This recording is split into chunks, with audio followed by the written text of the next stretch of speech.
शाम को आते हुए राशन लेते आना। और हाँ, मुन्ना के स्कूल की फीस भरनी है, उसके लिए पैसे देते जाओ। बीबी की इस मांग पर जेबें उल्टी करके दिखाने के सिवा बड़े के पास कोई दूसरा उत्तर नहीं था। माथे पर चिंता की सीकनों के साथ सवेरे तो बड़ा भाई अपने काम पर निकल गया, लेकिन उस शाम उसने पूरे परिवार के सामने इस आर्थिक संकट को दूर करने के लिए एक प्रस्ताव रखा। क्यों ना हम उस प्लाट को बेच दें जिसे बाबूजी ने लक्ष्मी को शादी में देने के लिए खरीदा था। बेटी को दी हुई चीज़ वापस नहीं मांगते, पाप लगता है। लक्ष्मी का जन्म होते ही घर में खुशियों से भर गया था। तभी तुम्हारे बाप ने तय कर लिया था कि यह प्लाट लक्ष्मी का है, जो उसे उसकी शादी में दिया जाएगा। माँ ने अपना विरोध जताते हुए कहा, कौन सी बेटी? वो बेटी जो प्रेम विवाह करके घर की इज्जत को खाक में मिला गई और पिताजी की अंतिम यात्रा में भी शामिल नहीं हुई।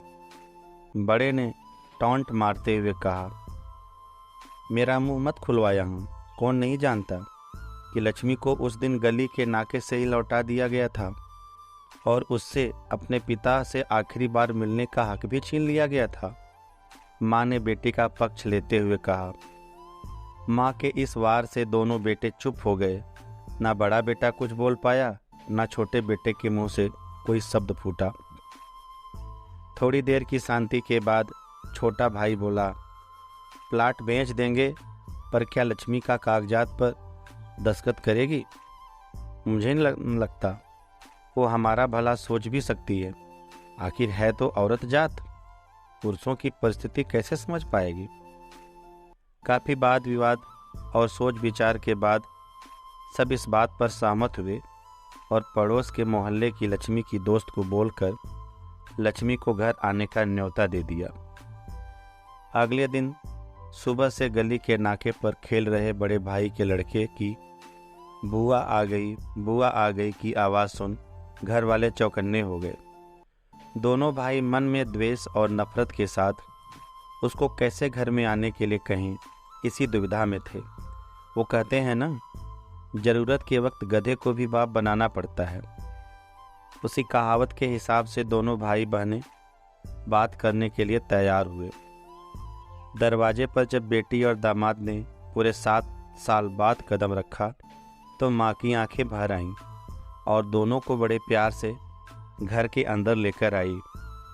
बेटी और दामाद भी माँ का इतना स्नेह देखकर भाव विभोर हो गए।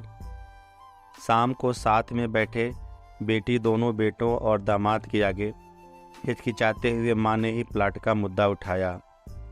लक्ष्मी को थोड़ा अंदेशा था कि कोई बड़ी बात होगी।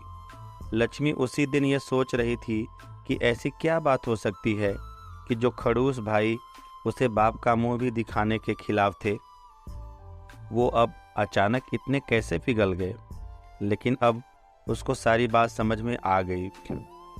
लक्ष्मी ने तिरछी नज़र से पति की तरफ देखा तो वो बोल पड़ा, देखिए माँ जी, शादी से पहले जो कुछ आपका था वो आपका ही रहेगा।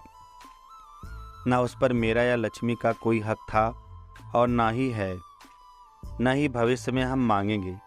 इसलिए आप निश्चित होकर उस प्लाट के साथ जो करना है कीजिए। आप जहाँ कहेंगे हम वहाँ साइन कर देंगे।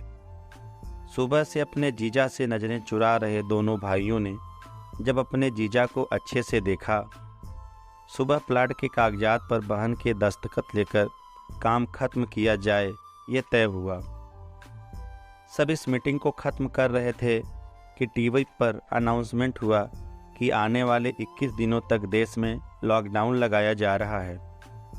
लक्ष्मी के पति ने फ़ोन पर बात करने के बाद कहा, अब हम क्या करेंगे लक्ष्मी, कल की बस भी रद्द हो गई है और 21 दिनों तक कोई बस नहीं है, हम तो फंस गए। इस खबर से दोनों भाई बहुत निराश हो गए, क्योंकि एक तो उनकी आमदनी कम थी और 2 लोगों का और खाने पीने का बोझ बढ़ गया था। लेकिन माँ अंदर ही अंदर खुश थी, क्योंकि इतने वर्षों बाद घर वापस लौटी थी बेटी। इसी बहाने कुछ दिन आराम से उसके साथ रह पाएगी। दोनों भाई छूटक सब्जी और फल बेचा करते थे। कुछ दिनों में ही लॉकडाउन के चलते और कोरोना वायरस के चलते लोगों ने उनसे सब्जियां और फल खरीदने बंद कर दिए। पहले से खराब उनकी आर्थिक स्थिति और ज़्यादा खराब होने लगी और वह मन ही मन लक्ष्मी के कदमों को अशुभ मानने लगे। बहन और जीजा जी से उनकी यह हालत छुपी नहीं थी। लक्ष्मी के कहने पर उसके पति ने दोनों भाइयों की सब्जी और फल की रेडियो पर लोहे की रॉड और जालियां फिट कर दीं। बाजार जाकर दोनों के लिए कैप, हाथों के दस्ताने और थोक के भाव से सब्जी और फल खरीद लाए। दोनों की रेड़ियाँ अच्छे से तैयार कर, फल और सब्जियां ढककर दोनों भाइयों को टोपी और दस्ताने देकर जीजा जी ने उनसे कहा, एक बार इस तरह से धंधा करके देखो, शायद आपका मुनाफा बढ़ जाए। थोड़ी आनाकानी करने के बाद दोनों भाइयों ने जीजा के समझाए अनुसार धंधा शुरू किया।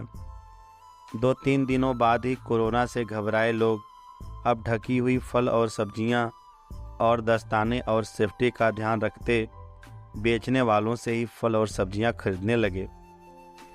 इस तरह समझदार दामाद की वजह से धीरे धीरे दोनों भाइयों का धंधा अच्छा चलने लगा और उनके घर का गल्ला जो पहले खाली हो रहा था अब धीरे धीरे भरने लगा।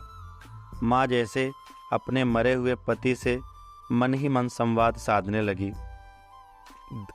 देखो जी, आपकी लक्ष्मी सच में लक्ष्मी है। उसके पांव घर में पड़ते ही घर खुशियों से भर रहा है। दोनों भाइयों की आंखों में पहले जो गुस्सा था उसकी जगह अब शर्म ने ले ली थी। वह मन ही मन सोचते थे, क्या गलत किया था बहन ने जो हमने उसके साथ इतना बुरा सलूक किया। शादी ही तो की थी और शादी करने से पहले हमें बताया भी तो था। हम ही थे जो उसे स्वीकार न कर पाए।